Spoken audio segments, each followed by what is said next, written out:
Zipper rolls out to the right, pitches off to Taylor, and Taylor's to the 20, down to the 15, down to 10, 5, 4, 3, 2, 1. Touchdown, Billy Taylor! Touchdown, Billy Taylor! Billy Taylor scored a touchdown from 21 yards out. The crowd goes berserk. It was November 22nd, 1969. That they came to Barry, Michigan, all dressed in maize and blue. The words were said, the prayers were read, and everybody cried. But when they closed the coffin, there was someone else inside. Oh, they came to Barry, Michigan, but Michigan wasn't dead. And when the game was over, it was someone else instead. 11 Michigan Wolverines put on the gloves of gray, and as the organ played the victors, they laid Woody Hayes away. Under center is Wangler at the 45. He goes back. He's looking for a receiver. He throws downfield to Carter.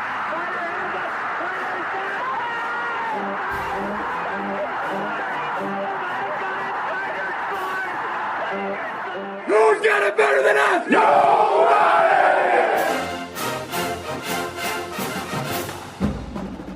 Welcome to the Michigan Man Podcast on Wolverine Sports Radio, a member of the V Sporto Network, and in partnership with SB Nation's Maize and Brew, for Wolverine fans from coast to coast.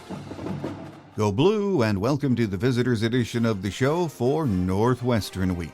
I'm your host, Mike Fitzpatrick. As always, we'll hear some of Sharon's thoughts from his Monday presser, and then be joined by the radio play-by-play voice of Northwestern football, Dave Eanet. Let's get it started, as always, with my view from Section 17. Saturday will be Senior Day, and of course the last home game of the year. I think it's safe to say this has not been the kind of season any of us thought it was going to be when we kicked off in August.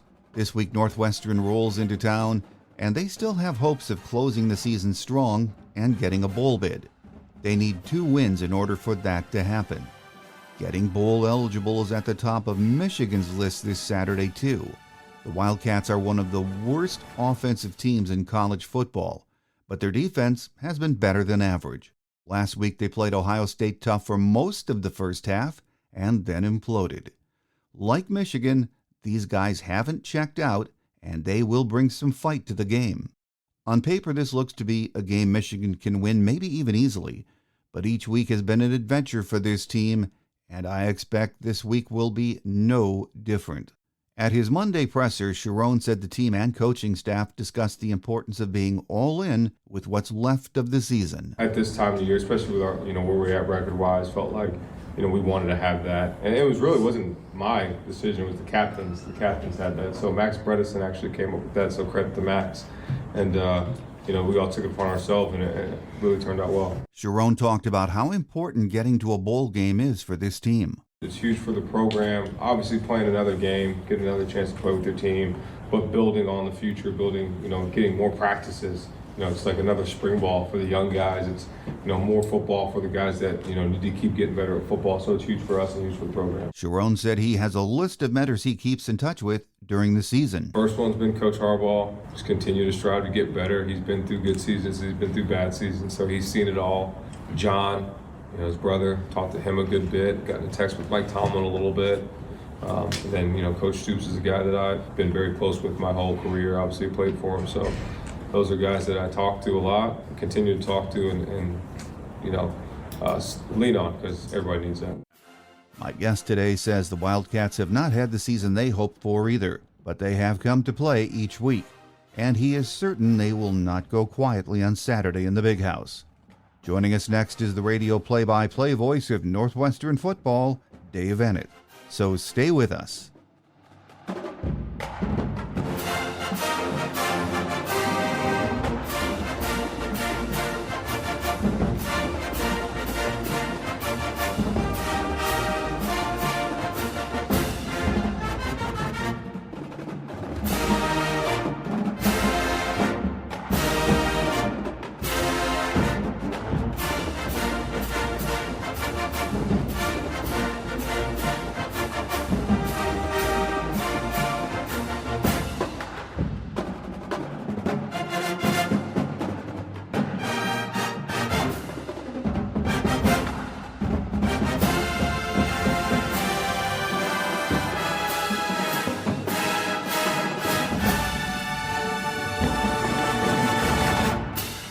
Joining us on the visitors edition of our show today as we get ready for Saturday's big game is the voice of Northwestern football and basketball, Dave Eanet. Dave, once again, great to have you back with us. Mike, good to talk to you. Well, Dave, on Saturday, I was, with our bye week, I was watching the Ohio State Northwestern game, and I thought, man, Coach Braun put together a great game plan for the Buckeyes. And for most of the first half, it was executed very well. And then late in the second, came unglued, didn't it? Yeah, well, I think if you look at that game, Northwestern turns it over in the red zone on their first possession. Second time they get the ball after forcing an Ohio State punt, they take it down and score. And then Ohio State answered. They put a long drive together, scored. So I think Northwestern felt like they made them work for it. But then they make a critical mistake, which is a blocked punt, a snap over the punter's head. The punter picked it up, tried to salvage it by punting pretty much from the goal line and had a guy right in his face who blocked it. And that set the Buckeyes up on the one. And so all of a sudden they have 2 touchdowns from a yard out in about 2 minutes and change. So, that's really what turned the game. But I still felt 21-7 at halftime that if they could make a stop on Ohio State to start the third quarter, then they at least gave themselves an opportunity to hang in the game. And Ohio State took it down, scored, and Will Howard started to heat up. And, they pretty much took control of the game. But I will say that Northwestern was able to move the ball on them at times. And, I think all things considered, with some guys just getting back from injury and obviously facing a team with a lot more experience on the defensive side of the ball, I think that, they did the best they could under very challenging circumstances. Yeah, absolutely. Let's talk about this Wildcat team we're going to see on Saturday in the Big House, starting with the offense. They have struggled mightily on that side of the ball this year, haven't they, Dave? Well, they have, no question. And I think it's been a combination of things. I think at times they've looked really good. But after the first 2 games, they opened the season with a win over Miami of Ohio, and their starting quarterback was a guy named Mike Wright, who had transferred to Northwestern from Mississippi State, that played previously at Vanderbilt. And Mike had some moments. He's kind of the dual threat quarterback skill set. I mean, he's an excellent runner, and he didn't throw the ball all that much those first 2 games, and didn't throw with a ton of accuracy either. And there were some turnovers there, especially that second game, or some near turnovers in their double overtime loss to Duke. And so the following Monday, when Coach Braun came into his weekly news conference, and this, normally any sort of a major change, like a change of quarterback, you have to really kind of wrestle it out of the coach.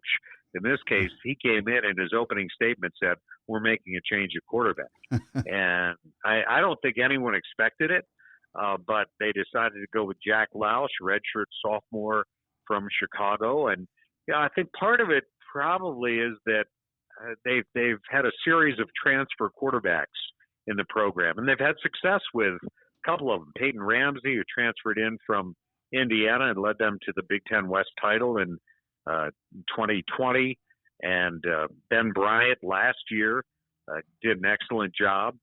But I think there's a feeling the coaching staff, you have to develop quarterbacks, and you got to be that kind of a program where you bring a guy up within your system. And I think they felt that Jack Lausch is a guy who's been in the program, and so let's see what he can do. And really, I mean, he gave the offense a lift. The trouble was his second start was at Washington, so he's playing his first Big Ten game on the road in the Big Ten opener in a very challenging place to play. And he had a bunch of passes dropped on him that day, and things did not go well for the offense. I think that kind of set the tone for what you're talking about, Mike. But since then, I think the offense has really bounced back and shown some spark at times. And I think when you have a guy like Bryce Kurtz, who can just go out and get the ball wherever it's thrown, and A.J. Henning, who has, I think, been a really solid player for Northwestern for 2 years since leaving the Wolverines.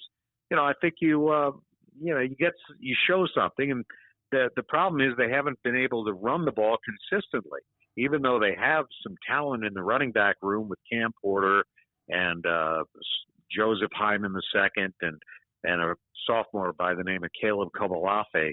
They just haven't really sustained it, and a lot of times their best running weapon has been their quarterback, Jack Lausch, who has that same kind of skill set that Mike Wright has, dual threat guy. Well, I know watching them on Saturday, I was thinking, hey, they are so close to breaking out in the running game in the first half especially, or so close on so many passing plays. Almost reminds me of watching Michigan's offenses. It almost, but can't quite do anything in particular really well. So it's very frustrating, I know, for Wildcat fans to watch that week after week, isn't it, Dave? Well, yeah. I mean, you look at some of the success Northwestern's had even last year when they went to the Las Vegas Bowl and beat Utah. They weren't an offensive juggernaut by any means, but they were able to make some plays in the passing game. Ben Bryant was pretty accurate passer, and he had a good set of receivers. They had a transfer wide receiver by the name of Cam Johnson who had a tremendous year last year. And, I think they've had some injuries at the wide receiver corps that's probably hurt them, and some inexperience at quarterback. Look, this is a tough league where you're facing really good quarterbacks, and I think you probably have seen this with Michigan. When you look around the conference and see the guys that you're facing week in and week out on the other side of the ball, you need that consistent quarterback play, and it's been kind of a continuing quest for Northwestern to find that. I think Jack Lausch has played really well at times, and that's given them a boost. He was terrific in a win at Maryland. He was really good in their win at Purdue 2 games ago. And I thought he played well on Saturday against Ohio State. I really did. I mean, you look at that defense is as good as any in college football. And I think that just, you have to, not only do you have to play well, but you have to play a perfect game. And they weren't able to achieve that. Well, flip it over to the defensive side for the Wildcats, and this defense has really pretty good numbers considering how much time they've been spending on the field this year and the situations they have been put in by the offense. They have really been pretty solid, haven't they? Well, I think they have been. I think there's no question this is a defense which has it's given this team a chance, and it's kept them in games. And really, the only time that didn't happen, aside from Saturday when Ohio State was able to pull away, was their game against Indiana in Evanston, because that game the offense really gave them a spark. The offense played well, and they were in the game in the fourth quarter, and they needed a stop from the defense, and that was a day where Indiana was really firing on all cylinders, as they've done so often this year. And when they needed to stop, they just couldn't stop Curtis Rourke in that offense. But they've been very tough against the run. They haven't given up explosion plays in the running game. They've really, I think, they're top 30 rushing defense in the country. They're very tough in the red zone. And I think overall this has been a very solid defense, a very good front seven, and especially when you consider the last 3 games, they've been without their best player on defense, and that's their will linebacker, Xander Mueller, who's been out, got hurt early on in the Wisconsin game. And so he missed most of that game, and they missed him. And then he's missed the 3 games since then. They thought they were going to get him back for Ohio State on Saturday, and unfortunately he wasn't able to go. And not that the guy who's filled in for him hasn't done a decent job, but it's he's still an all Big Ten linebacker, and so plus he's a co-captain, and he's sort of the quarterback of the defense. So I think they've really missed him out there. But their front seven defensively, very solid, and they've been tough to run on. And I think their secondary has actually been sort of a pleasant surprise. I think even though they gave up an explosion play to Ohio State on Saturday to Jeremiah Smith, they're not the first defense that's done that. And those guys, Theron Johnson, who's their best cover corner, didn't play on Saturday, and they expect him back this week. So, yeah, I mean, I think defensively, this is a pretty good defensive team. I think they've been generally better than they were a year ago, and I think if they had gotten a little more production from the offense this year, that we'd be talking about a team that would probably be bowl eligible by now instead of still in need of a couple of wins. Yeah, I agree. Well, last year, I think everyone can agree, given the situation, Coach Braun did a fantastic job with the program. Is there still a sense in year two that he has built or is building a pretty good foundation? Oh, I think so. I think so because, he came in under really difficult circumstances, and it's somewhat, a different situation than Pat Fitzgerald came into. I mean, he came into the worst possible circumstances when he was named head coach after the sudden death of Randy Walker in 2006, and he was elevated to head coach at the age of 31, and that was right at the end of June, I think, beginning of July. And in David's case, he was named interim coach right before the fall camp began, and he was right before Big Ten Media Day, if you remember. And the program was pretty much in chaos at that point. And the most impressive thing that I think Coach Braun did was the players all had, I think it was a 30-day window, if memory serves me. It could have been a little longer than that, in which to transfer. And granted, it's tough to find a landing spot at that time of year to transfer. But there was a fear that basically they were going to have dozens of players leave the program. And he was able to get everybody to stay aboard. And I think they only had a few guys. They lost some recruits, and no doubt that's going to hurt them. But they did have one guy transfer to Ohio State, a linebacker by the name of Nigel Glover, who transferred back to Northwestern this year. So, if you look at it, big picture, I think David's doing a very solid job. And, they had the temporary home in Evanston this year on the lakefront, and now they're playing 2 home games at Wrigley Field. So they basically don't have their permanent home right now for 2 years. So that presents some challenges, even though ultimately there's going to be a big payoff at the end. But I think that he turned the coaching staff over. There's only one holdover from the previous staff now, and that's the defensive coordinator, Tim McGargle, who played at Northwestern. And, I think this is a program that they've been prepared every week. I mean, they've run into a couple of situations along the way this year where they were just outmatched.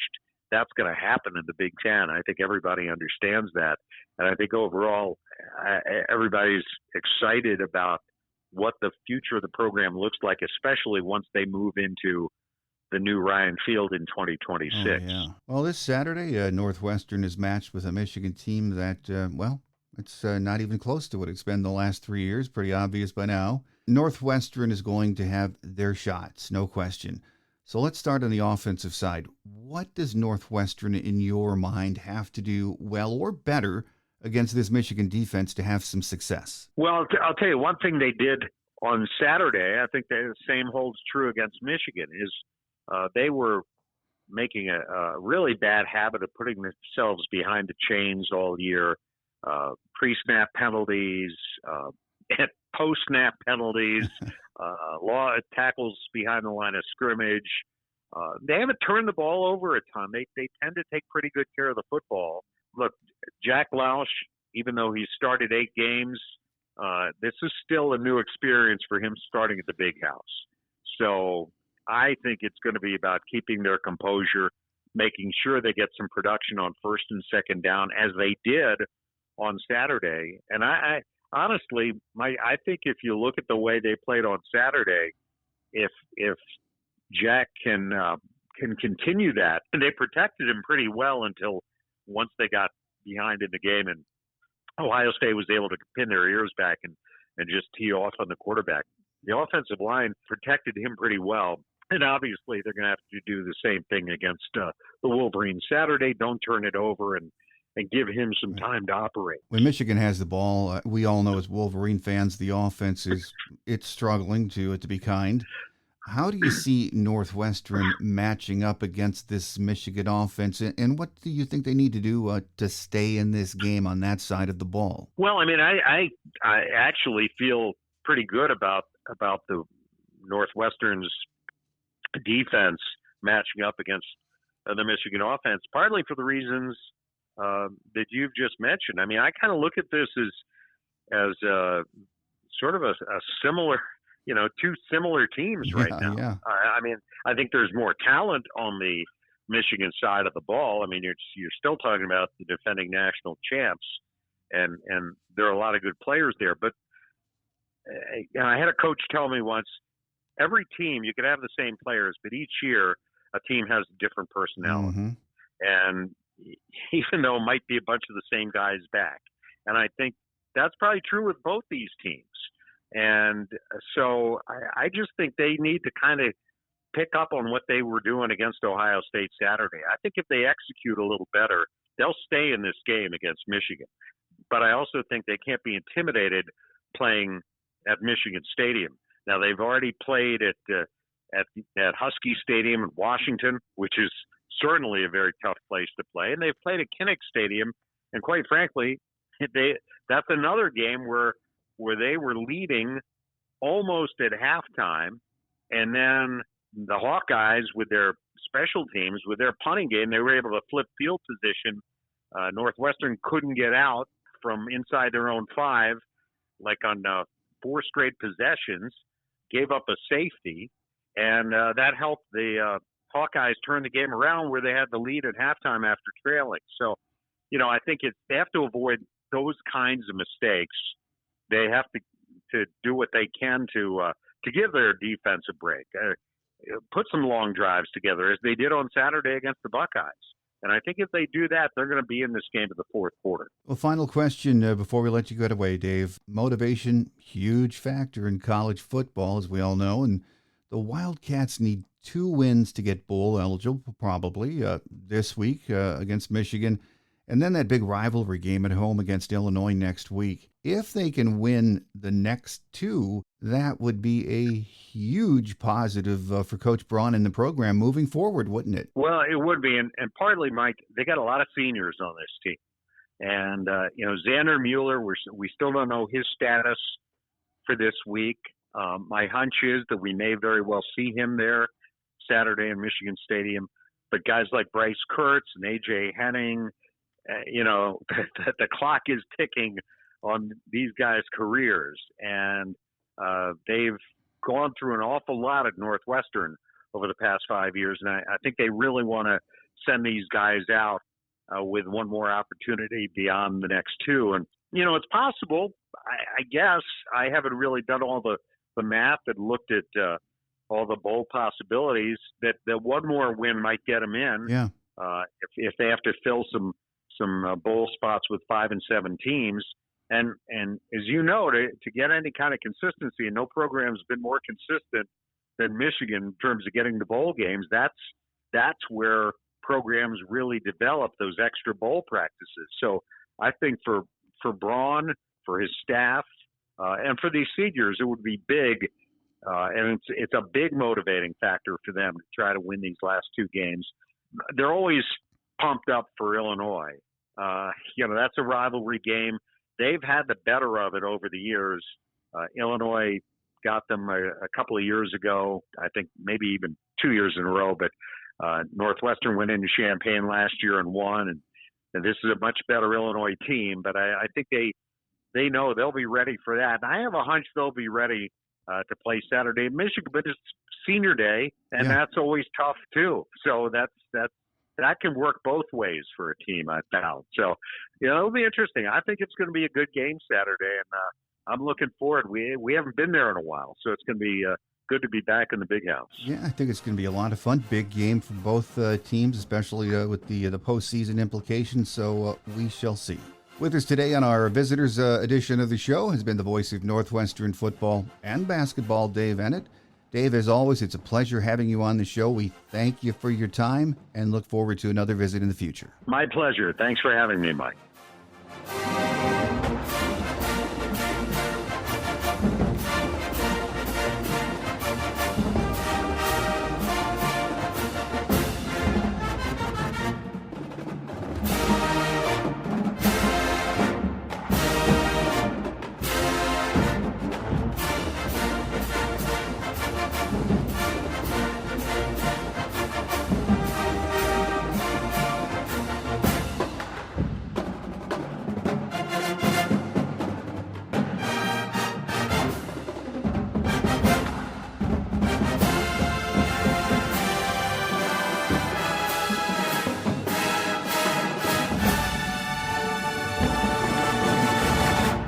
On Quick Hits today, Sharon didn't have much to say about injuries on Monday.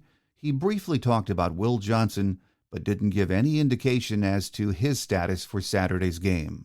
Later this week on our Game Day show, our guest will be Chris Ballas from the Wolverine magazine and the Wolverine on 3. We'll have the usual Game Day notes of interest and a look at the weather for Saturday's home finale. So make sure you join us. That will do it for now. Have a great Wolverine week, everyone. I'm your host, Mike Fitzpatrick. Until we meet again, take care, and as always, go blue. Thanks for joining us today on The Michigan Man, here on Wolverine Sports Radio, a member of the V Sporto Network, and in partnership with SB Nation's Maize and Brew.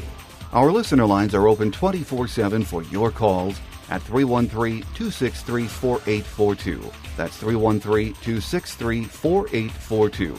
Or email us at themichiganmanpodcast@yahoo.com. That's themichiganmanpodcast@yahoo.com. The Michigan Man Podcast is produced at the studios of Robin Lynn Productions, Allen Park, Michigan, and is not affiliated with the University of Michigan. Go Blue!